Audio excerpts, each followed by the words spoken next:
Siyata Dishmaya, Masechet Gitin Daf Ain Chet. Nous commençons à la 11e ligne, Letor Cheka ou Letor Kalata Megureshet. Dans la Mishnah, nous avons vu que si le mari a jeté le guet, Letor Cheka sur la femme contre elle, c'est tombé sur ses habits, ou bien Letor Kalata, c'est-à-dire dans un sorte de panier dans lequel les femmes ont l'habitude de mettre des petites aiguilles, des épingles. Et bien dans ce cas-là, Réseau Megureshet, la femme est divorcée, elle a pu acquérir ainsi son guet. Et là, la Gemara va se poser une question. Puisque, comme nous l'avons vu plus haut, il y a une marloquette, Kelav shel loker birshut mocher, c'est-à-dire un homme vend un bien mobile, un objet, l'acheteur veut l'acquérir, l'acheteur a un panier, mais l'acheteur se trouve chez le vendeur. L'acheteur doit l'acquérir par une akba'a en levant l'objet, ou bien si l'objet se trouve dans le keli, l'ustensile, le panier appartenant à l'acheteur. Donc le vendeur va poser l'objet dans le panier de l'acheteur. Est-ce que l'acheteur a acquis par ce kinyan de khatser cet objet ou pas? C'est donc une marloquette, étant donné que le panier qui appartient à l'acheteur se trouve dans le domaine du vendeur. Là aussi, on retrouve le même point, le même problème, puisque la femme se trouve dans le domaine du mari, que ce soit sur elle, sur vêtements ou dans un panier. Comment on peut dire que la femme est megureshet? Quel est le kinyan? Puisque c'est kelav chez loker beshut mocheru. Ce sont les ustensiles, prenons le panier. Le panier, c'est l'ustensile de celui qui va acheter, qui va acquérir, c'est-à-dire de la femme, dans le domaine du mari, birshut mocheru. Et c'est une marloquette. Est-ce qu'on pourrait ici déduire qu'on est conné? Amar Rabuda Amar Shmuel, Rabuda répond au nom de Shmuel, Kikon Shaita Kalatat Luyaba. Ici c'est différent, parce qu'on parle dans le cas où le panier était suspendu à la femme. Donc puisqu'il était suspendu, on ne considère pas qu'il est dans le domaine du vendeur, donc du mari dans notre cas. V'chen Amar Rablazar Amar Raboshia, Kikon Shaita Kalatat Luyaba. De même Rablazar du nom de Raboshia, que le panier se trouvait suspendu à la femme. V'Rabbi Shimon ben Lakish Amar Keshura Fat Bishinat Luyad. V'Rabbi Shimon ben Lakish, même s'il n'est qu'attaché, bien qu'il n'est pas suspendu, il ne pend pas, il est sur le sol, mais il est attaché, là aussi la femme peut acquérir. Et Ravada Barava Amar, Kegon Shaita Kalatam Nachatla Benir Kotea. Ravada Barava donne une autre explication, que la kalatlan, c'est-à-dire le panier, se trouve posé entre hier Kotea, les cuisses, entre les jambes de la femme, même si donc il se trouve par terre, nous dit Rashi, mais un homme n'est pas makpid sur l'endroit où sa femme s'assoit. Donc de la même manière que l'endroit de la femme appartient à la femme, si le mari pose sur la femme, sur les vêtements de la femme, elle est megureshet, de même sur le panier qui se trouve sur la femme. Rav Mesharsha Barav Dimiyama lui donne une autre explication. On parle dans le cas où le mari avait l'habitude, lui aussi, il vendait des kalatot, des paniers, et donc il y a un panier en plus dans la maison, ça ne le dérange pas. Et donc sa femme peut acquérir ainsi le guet. Rabbi Yochanan Amar, Makom Cheka Kanuila, Makom Kalata Kanuila. Rabbi Yochanan lui répond simplement que c'est comme si le mari avait laissé à la femme l'endroit de ses vêtements, l'endroit où le guet soit posé sur elle, là où elle se trouve, ou makom kalata, ou l'endroit où est posé le panier, kanula, c'est comme s'il est acquis, il appartient à la femme. Et Rava d'expliquer, Rava maïtama de Rabbi Yochanan, quelle est la raison de Rabbi Yochanan? Il fait un adam makpid, lo al makom chekab, lo al makom kalata, parce qu'un homme n'est pas makpid, il ne pense pas garder cet endroit là où la femme est assise, là où le panier de sa femme est posé, considère que c'est comme si le mari lui laisse cet endroit-là, et donc elle peut acquérir un bien. Ce n'est pas comme le keli, le panier de l'acheteur dans le domaine du vendeur. Tanena Meachi, l'Egma nous apporte une braïta qui va dans le même sens. Zarkola letorcheka, si le mari Zarkola lui a jeté le guet à l'intérieur, donc sur elle, sur ses vêtements, ou letor kalata, ou dans un panier, ou letor kol davar shouke kalata, ou comme toute chose qui est kalata, comme le panier, arizo megureshet, la femme est divorcée. Et la Gemara nous dit kol davar shouke kalata leituyemai. Qu'est-ce que cela vient inclure? Et on va répondre leituye taska d'achlavat mari. Taska pour inclure un sac, une sorte de sac dans lequel elle mange des dattes.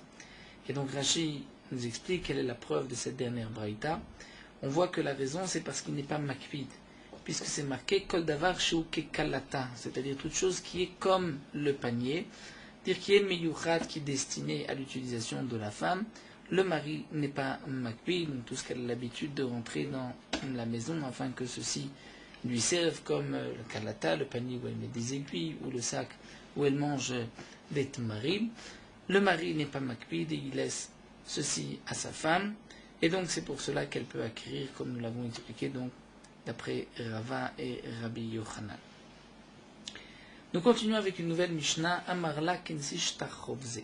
Le mari vient pour donner le guet à sa femme, mais il ne lui dit pas voici ton guet. Il lui dit prends cet acte de prêt, ce shtachovze. Oshemetzato machorav, où la femme a trouvé le guet derrière le mari, elle a pris le guet, Kor'a, elle ouvre ce qui était considéré dans le premier cas comme un shtachov, ou ce papier qu'elle a trouvé sur son mari, elle le lit, Varé ou Gita, il s'avère que c'est son guet. Est-elle divorcée ainsi ou pas? On pourrait dire que c'est une ruse du mari, pour ne pas lui dire directement voici ton guet.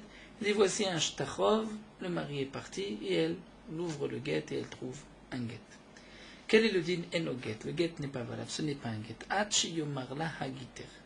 Jusqu'à ce que le mari lui dise voici ton guet. Même si elle a déjà le guet dans ses mains, il doit lui dire ensuite c'est ton guet, et elle sera ainsi divorcée. Menatan beyada viyishena. Le mari a posé le guet dans les mains de sa femme et elle dort. Niora, elle se réveille, Kora, elle ouvre le guet et elle voit que c'est un guet, Varou Gita. Là aussi, eno guet atchomar la guiter. Le guet n'est pas valable tant que le mari n'a pas dit voici ton guet. La Gemara se pose une question, qui amarla à guiter maïhavi? Dans le cas où elle a trouvé le guet derrière son mari, elle l'a pris, elle ouvre et elle voit que c'est un guet. La Mishnah nous dit que ce n'est pas un guet tant que le mari ne dit pas voici ton guet. Mais si le mari dit voici ton guet, le guet est valable? Demande la Gemara, c'est comme si un homme dit à sa femme, j'ai posé ici le guet sur le sol, sur la table, prends ton guet.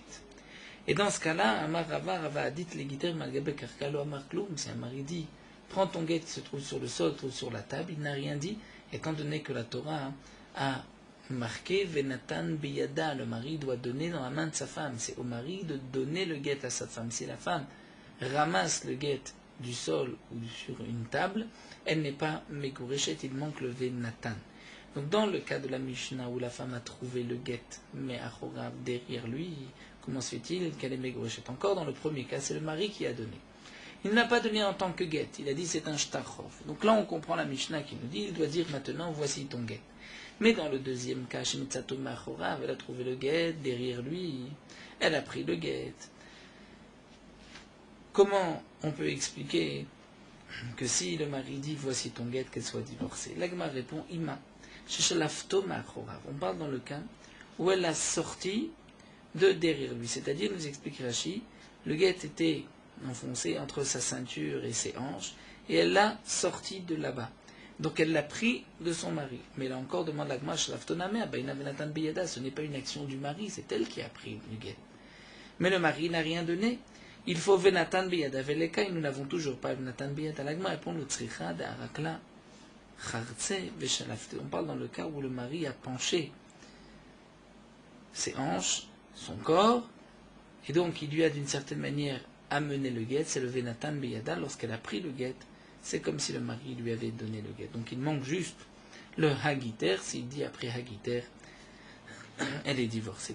Tanyan Me'akri, nous apportons aussi une braïta qui va dans le même sens, où on parle de Shalafto Machora, puisque c'est marqué dans la braïta Marla.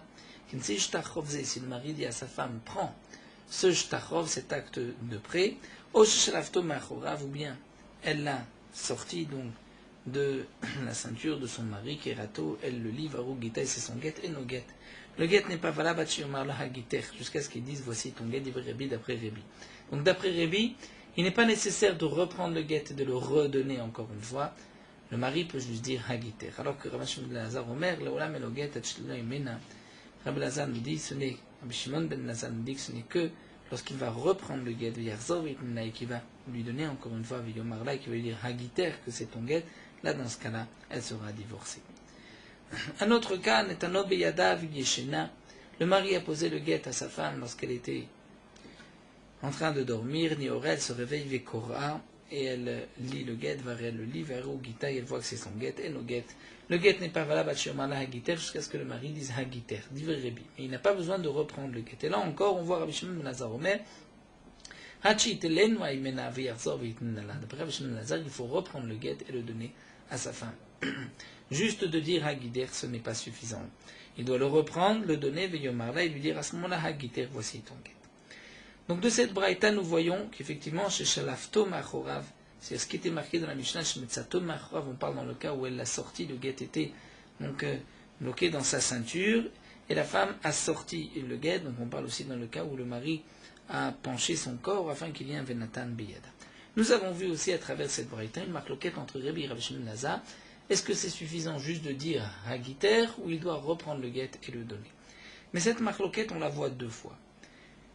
Dans le premier cas, lorsqu'il a donné, c'était un shtachov où elle a pris le guet sans savoir ce que c'était, elle l'a lu, elle a vu que c'est un guet. Là, nous avons une première marloquette. Deuxième marloquette, c'est lorsque Marie lui a posé le guet alors qu'elle dormait. Et là, nous dit Vitzricha, nous avons besoin de nous enseigner la marloquette dans ces deux cas. Dites, Marbe Arkamaïta, parce que si nous avait rapporté le premier cas, j'aurais pu dire Beaï Kamarebi, Mishum Debati Gurushehi.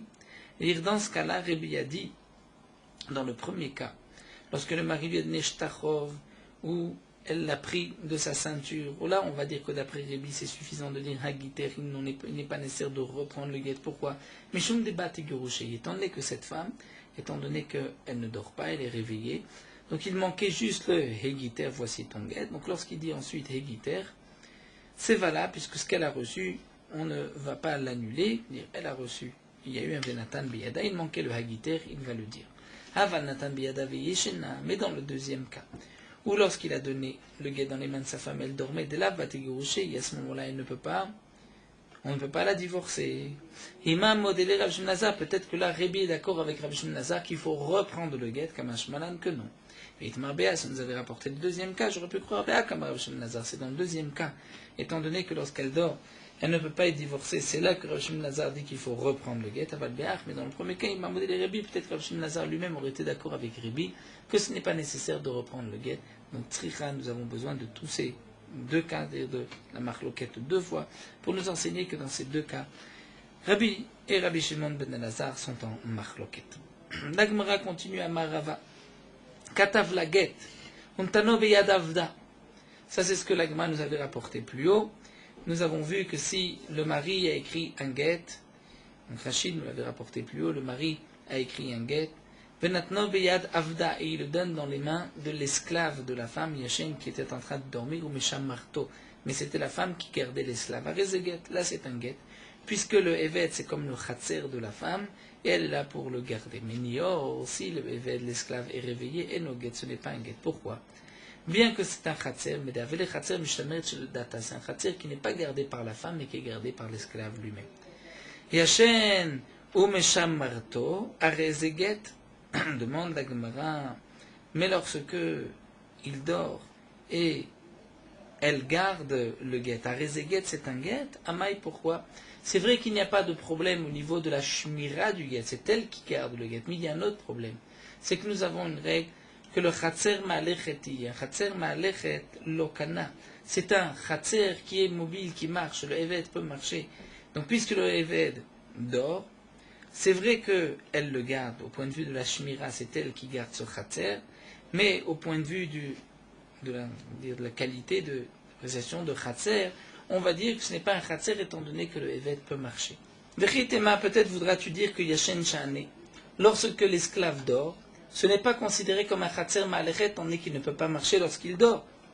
Rava a dit que Shilu ma'alech lokana, Omed v'yoshev lokana.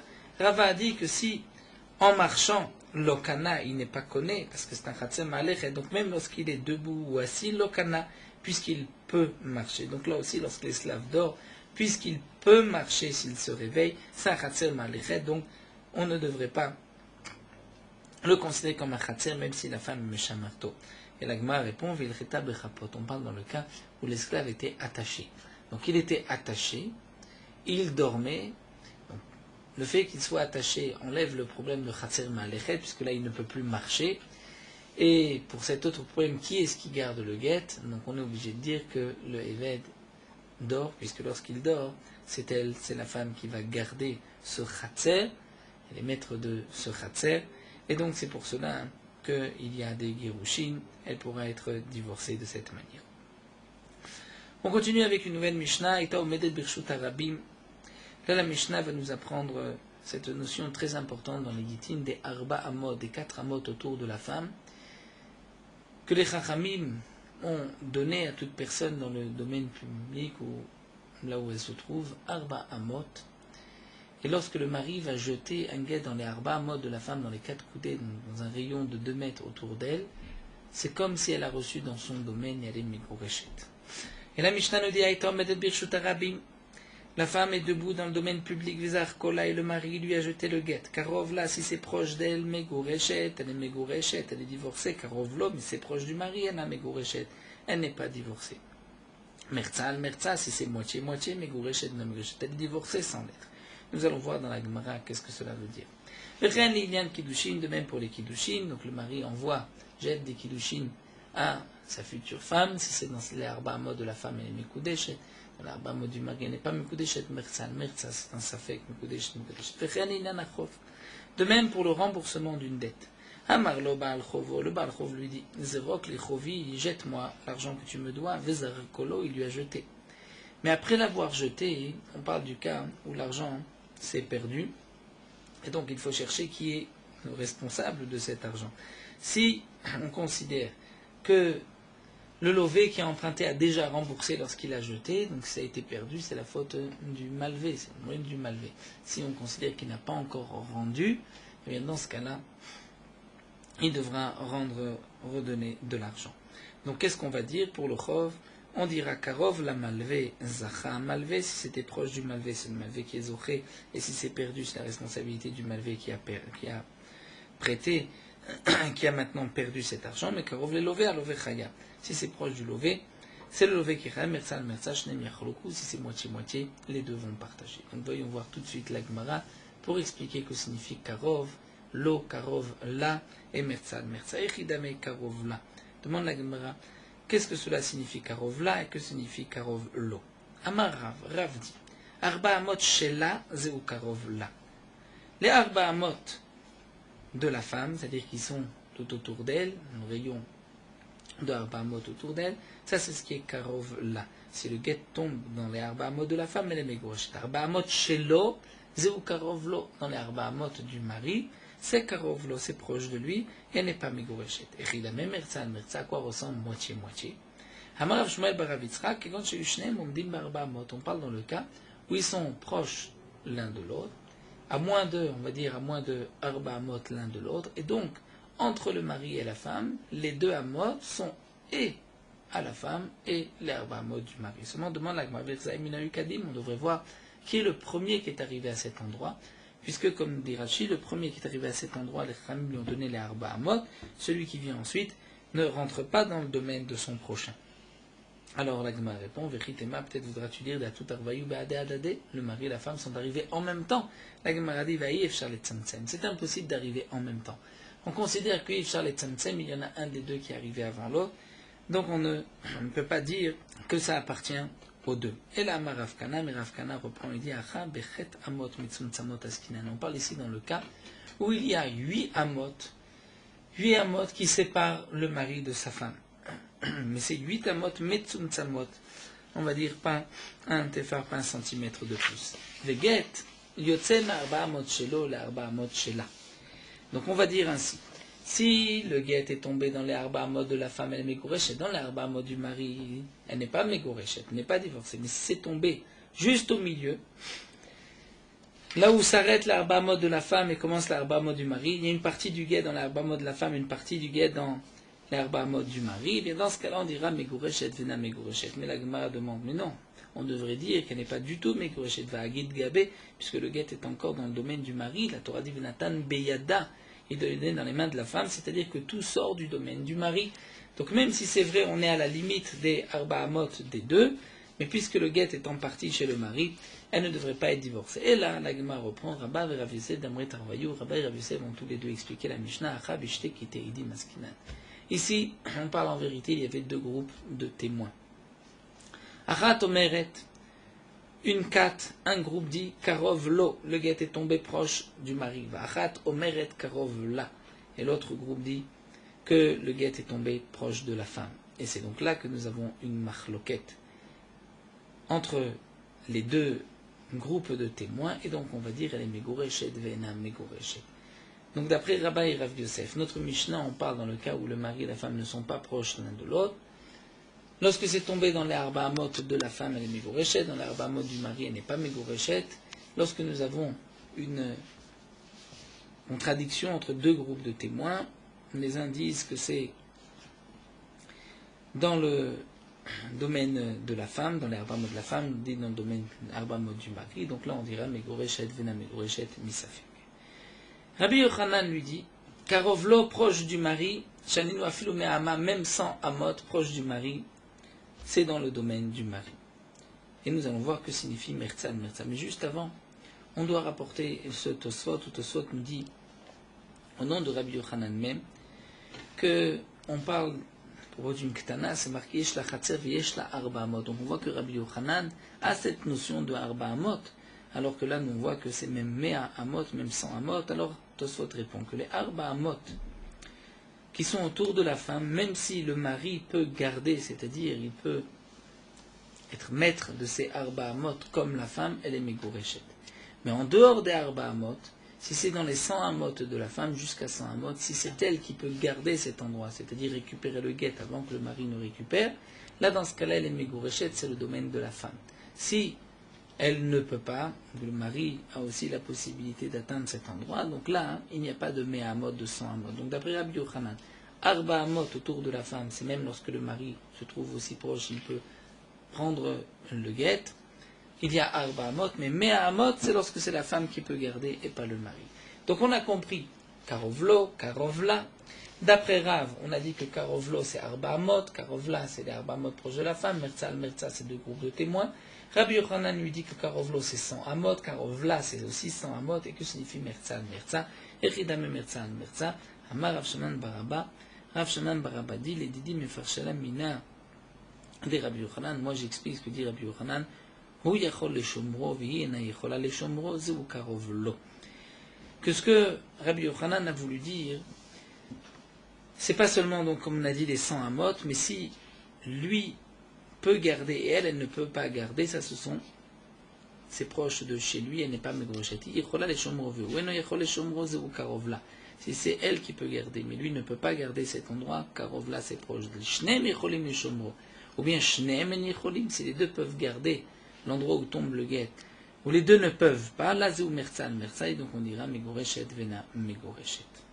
Amroa Rabbanan Kamed et Rabbi Yochanan, les Chachamim ont rapporté ce qui vient d'être dit ici devant Rabbi Yochanan, Mishmed et Rabbi Yonatan, au nom de Rabbi Yonatan, c'est-à-dire qu'ils ont expliqué comme Rabbi Yochanan, Beyecholim les Shomro, Rabbi Yonatan venait de Babel, Rabbi Yochanan était en Eretz Israël. Lorsque Rabbi Yochanan a entendu que Rabbi Yonatan, qui était de Babel, a aussi expliqué comme lui, Amar, il a dit Yad'in Chavrin Bebablae, nos amis qui sont à Babel savent aussi les Ferouchés qu'Aïtama a expliqué comme cette explication comme nous l'avons dit. Et l'Agma nous apporte une preuve, Tananameachi, que signifie Karov proche, c'est en fonction de la Shmira de ce qu'elle peut garder, comme la Gemara l'a expliqué ici au nom de Rav Shaman Baraba, d'après Rabbi Yochanan. Tananameachi, Rabbi Lezer Omer, Kol Shu Karov la Milo. Donc là, nous dit la Gemara, Kol Shu Karov la Milo. C'est-à-dire que tout ce qui est plus proche d'elle que de lui, ou bas kelev untalo, et un chien est venu et a pris le guet, ena megoreshet, elle n'est pas megoreshet. La Gemara ne comprend pas cette phrase. Que signifie ena megoreshet?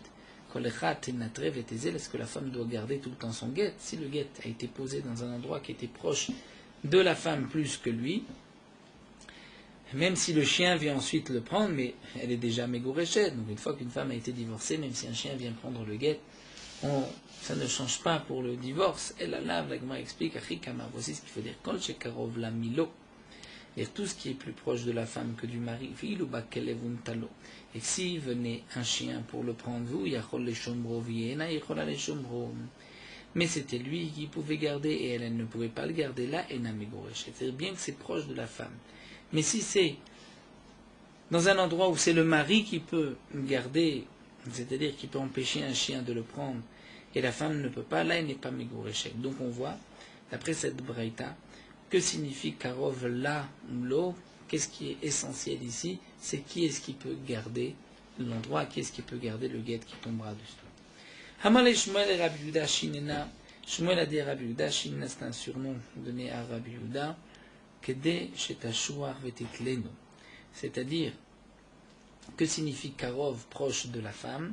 C'est si la femme peut se pencher et prendre le guet. Mais malgré tout, à toi, l'ota avid uvuda. Dire n'agis pas ainsi, ne tranche pas dans un tel cas que le guet est un guet, ademate gitaleyada, maintenant que le guet soit arrivé dans ses mains. Pourquoi? Rachid nous explique, de peur que même lorsque le guet est tombé dans un endroit un peu plus loin, les gens vont dire non, c'est proche de la femme. Donc pour ne pas qu'il y ait ainsi une erreur, donc on va dire, toi n'agis pas, ademate, tant que le guet n'est pas arrivé dans ses mains. Amalé Rav Mordechai les Ravashi, Mordechai des Ravashi avait ouvda achi, et tzroura chalitza. Il y avait une fois un cas où c'était, donc le guet a été jeté proche de la femme, le mari est mort, bien les Khamim ont exigé une chalitza, puisque, comme nous venons de le voir, on ne tranchera que la femme est divorcée que lorsqu'elle a reçu le guet dans ses mains, des mains du mari. Donc si ça a été posé à côté, c'est vrai qu'elle est peut-être Megoreshet. Donc par la Xéra, on va dire qu'il faut quand même faire chalitza midi rabbanan. La Gemara poursuit. Nous avons vu, donc de même pour les Kiddushin. Proche de lui, proche d'elle, la Gemara avait donné l'explication de Rav dans les Arba Amot, l'explication de Rabbi Yochanan au début des 100 Amot, mais ensuite la Gemara a dit que tout dépend de la Shmira. Qui est-ce qui peut garder cet endroit-là? Et la Mishnah s'était marquée de même pour les Kiddushin et de même pour un Chof. Amar Ravasi, Amar Rabbi Yochanan, Ravasi du nom de Rabbi Yochanan, les Gitin, Amouvelo Davaracher. Ce qui a été dit, proche de la femme, proche du mari, c'est seulement pour les dinim des Gitin, mais pas pour autre chose. Donc pas pour autre chose, on comprend, pas pour les Kiddushin. Et il veut Rabbi Abba les Ravasi, Rabbi Abba objecte Ravasi, dans notre Mishnah c'est marqué Vechen Ninan Kiddushin, pour les Kiddushin le dîner le même. La Gemara répond Shane Atam Dirtiv Yatsa Ve'aita. Pour les Kiddushin, nous connaissons ce fameux Ekesh entre Girushin et Kiddushin, où la Torah dit un homme va divorcer sa femme, Yatsa, elle va sortir, Ve'aita Leishacher, elle se mariera avec un autre homme. Dans la Torah, on nous parle de la Yetzia de la femme et de sa rentrée, c'est-à-dire d'un nouveau mariage. Donc de là, on apprend Kiddushin, ce qu'on va appeler la Havaya, lorsqu'elle va se mettre Ve'aita, de la Yetzia des Girushin. Et on va dire, de la même manière que pour Girushin, il y a cette notion proche d'elle, proche du mari, de même pour Kiddushin. Donc la Gemara répond, ce qu'on a exclu Gitin, Velo le Davaracher, ça n'exclut pas Kiddushin, ça exclura peut-être le Baal Chov. Mais la Gemara continue, et Tive, Vechenin Nanachov. On voit que de même pour le Chov, donc on ne peut pas exclure non plus le Chov. C'est marqué Zrok li Chovi, que si celui qui a prêté de l'argent dit à celui qui vient lui rembourser, jette-moi l'argent que tu me dois, Zarkolo, et il lui a jeté Karov la malvé Zacha alové, Zacha malvé, proche du malvé c'est le malvé qui est Zoché, Karov la lové halové, Chayab, si c'est proche du lové, à ce moment-là c'est le lové qui est responsable, qui est Chayab. Si il se passe quoi que ce soit, Merza al-Merza, moitié-moitié, Shneem Yachloku. Donc on voit que de même pour le Chov, tout dépend si c'est proche du malvé ou du lové. Donc la Gemara répond à Chad Maskinan, ici on parle dans le cas d'Amalezrok li Chovi vetipater. C'est-à-dire qu'en général, ce que nous avons vu proche du mari, proche de la femme, c'est pour Gitin, pour Kiddushin aussi, mais pas plus, pas pour le Chov. Seulement dans le cas où le malvé a dit jette-moi l'argent, vetipater, et tu seras pas tour. Donc là il lui a dit mais fourrache. Si tu jettes, tu ne seras pas tour. Donc là, c'est pour cela qu'on va dire proche de lui ou pas proche de lui. Donc lorsqu'on dit Zrok li Chovi, nous dit Rashi, sans dire Vetipater et tu ne seras pas tour, ça veut dire jette, mais attention, fais attention que je puisse récupérer mon argent. Si ça se perd quelques instants où un chien vient prendre l'argent, tu es responsable. Lorsqu'il dit Vetipater, là c'est différent. Alors il y a Chidma, Mama, il aimera quel Chidush. Le Chidush dit l'agma letzricha d'amal ezrok lichovi betorat gitin. C'est-à-dire, ce qui a été dit proche de la femme ou proche du mari, c'est valable pour gitin, pour kiddushin, pas pour un chov. Proche du malvé, proche du lové, ça n'existe pas. Le chov n'a été rendu que lorsqu'il a été donné dans les mains du malvé. Sauf dans le cas où le malvé dit, rends-moi mon argent comme les dinim Torah Gitin. Et donc là, il fait inclure une nouvelle chose. C'est comme si lui-même dit, si ça tombe proche de chez moi, tu es exempté de paiement. Alors l'Agma dit, il est même rare. Malgré tout, on se posera l'action, mais quel chidouche, si lui-même le Malvé dit, jette près de moi comme un guet, ça tombe près de moi, tu m'as remboursé et tu es pas tout. C'est évident que c'est valable. L'Agma répond, moi, j'aurais pu croire qu'il peut lui dire, non, c'est-à-dire je me moquais de toi lorsque je te disais ainsi, c'est-à-dire jette-moi comme un guet, non. Je voulais que tu m'apportes l'argent en main propre. Kamash Malan que non. Que lorsqu'il a dit jette-moi Betorat Gitin, il donne le statut de Gitin et donc on appliquera le proche de la femme, proche du mari, donc dans ce cas-là, proche du malvé ou proche du lové. La Gemara continue avec un autre dit Namara Frisda, Get Beyada. Le mari a donné le guet à sa femme, mais le guet est attaché par une ficelle, ou Meshicha Beyado, et l'autre bout de la ficelle se trouve dans les mains du mari. Est-ce qu'on considère que le mari a donné le guet à sa femme ou pas? Tout dépend. Si le mari peut, en tirant sur la ficelle, reprendre le guet et le ramener chez lui, elle n'est pas un mégoréchet. C'est-à-dire si le fil, la ficelle est suffisamment solide, pour lorsqu'il tire, le guet va revenir chez lui et n'est pas mégoréchet, puisqu'on considère qu'il est encore rattaché au guet. Sinon, la Torah dit qu'il faut une kritout, une séparation, qu'il soit séparé. Et là, lorsqu'il peut encore récupérer le guet, ce n'est pas un sefer kiritout.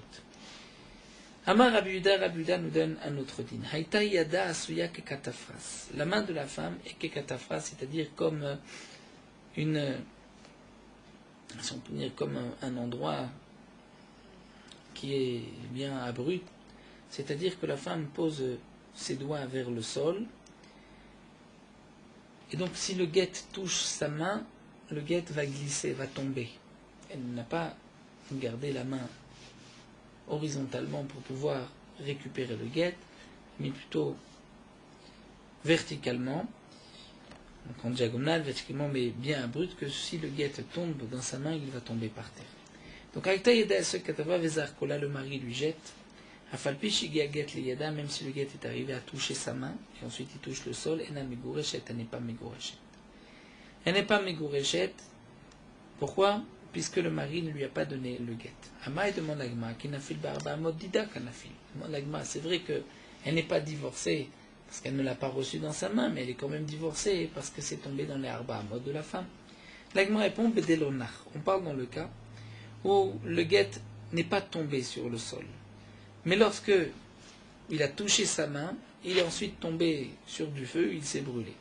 Donc ça, ce que Rabbi Yehuda vient nous dire, c'est que la femme n'a pas reçu le guet. La Gemara demande Vetigaresh me avira, mais malgré tout, puisque la femme a arba amot, c'est son domaine, nous avons une règle que c'est pas seulement le domaine, mais même l'espace, l'air, le avir du domaine. C'est comme si c'était dans le domaine.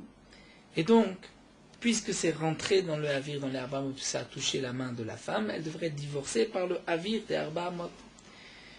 Donc si tu dis que non, comme dit ici Rabbi Yehuda, qu'elle n'est pas divorcée, donc Tifshot, tu pourrais déduire et répondre au problème des Baï Rabbi Lazar que pose Rabbi Lazar, Arba Amot, Shambouye, Shlaim Avir ou Enaim Avir. Ce que dit Rabbi Lazar, que les 4 Amot qu'on a dit, est-ce qu'il y a Avir ou il n'y a pas de Avir? Est-ce que les Arba Amot, si le guet est tombé sur le Avir, avant de tomber sur le sol, est-ce qu'il y a un guet? Est-ce qu'on considère que c'est aussi le domaine de la femme pour acquérir? Donc Tifshot Enaim Avir, puisqu'on voit que Rabbi Yehuda nous dit qu'elle n'est pas Mégoréchet. L'Agma répond à Rab Maeskinan, Medet al Gavanar de Mikara Leibutkai. Ici, on parle dans un cas très particulier, c'est-à-dire le chidouche de Rabbi Yehuda, lorsque la femme a posé sa main ainsi, c'est qu'elle était au bord du fleuve, et donc, même lorsque le mari va jeter le guet, même si le guet va toucher la main, et ensuite tomber, il va tomber sur le fleuve, et il ne va pas tomber, il ne va pas se poser sur les Arba Amot. Donc, ce que nous avons dit, que le Havir peut être connu, mais c'est un Havir qu'on appelle chez Sofo la Noire, qui va ensuite être posé sur le sol. Donc même lorsqu'il n'est pas encore posé, il est encore dans l'air, il y a un kinyan. Mais là, il ne va pas se poser puisqu'il va tomber sur le fleuve. Donc le seul kinyan qui aurait été possible, c'est le fait qu'il ait touché la main. Mais comme la main n'est pas dans une position de réception, eh bien, la femme n'est pas mégoréchette, même si le guet a touché la main, mais elle n'a pas reçu le guet dans ses mains, le guet est tombé dans les arba amot, et elle n'est pas Megoreshet. Ça, c'est le chidouche de Rabbi Yehuda. Donc Rabbi Yehuda nous enseigne ce din-là dans un cas particulier, puisque c'est vrai qu'à travers ce cas-là, nous apprenons donc beaucoup de halachot. Ce que Rabbi Yehuda voulait nous apprendre, c'était essentiellement le din de la main. La main, lorsqu'elle est kikatafra, c'est ça. Ça ne pouvait s'enseigner que lorsqu'on est proche du nar, puisque si elle était dans le domaine public, donc il y a quand même les arba amot, et elle va donc de toute manière acquérir son guet ainsi.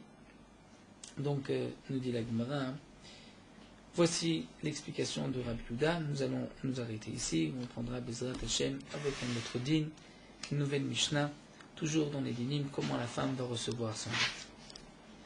Nous terminons avec Meorot Halacha Daf Ayin Chet, concernant le temps qu'on doit attendre entre une tfila et une autre. Un homme qui prie le Shmoneh Esrei 2 fois, il doit faire une pause entre les 2 Shmoneh Esrei, le temps de marcher Arba Amot. La raison de cela, c'est qu'afin qu'il puisse reprendre ses esprits, Da'at soit Meyushav, et qu'il puisse prier la deuxième tfila avec des Tachanunim.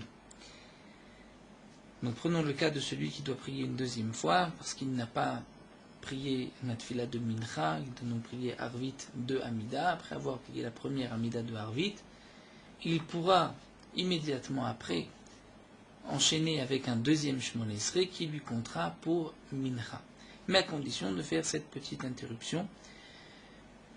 Cette amtana, cette interruption d'attente doit être fait après qu'on ait reculé et qu'on ait dit Oseh Shalom. Si un homme s'est trompé, par exemple, dans la tfila du Shmoneh Esrei, et qu'il doit reprendre sa tfila, il a dit Morida Geshem, au lieu de dire Moridatan, il a dit Veten Talumatar, donc Barechalenu.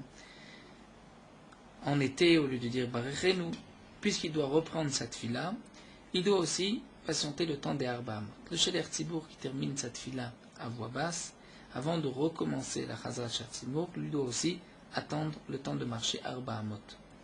Si un homme, comme nous l'avons dit, a oublié de prier la tfila en exemple de Mincha, ou dans un cas de force majeure, et qu'il reprend la tfila de Harvit, après avoir terminé son Shmoneh Esrei de Harvit, il devra attendre le temps de marcher Arba Amot, et ensuite enchaîner avec la deuxième Amida.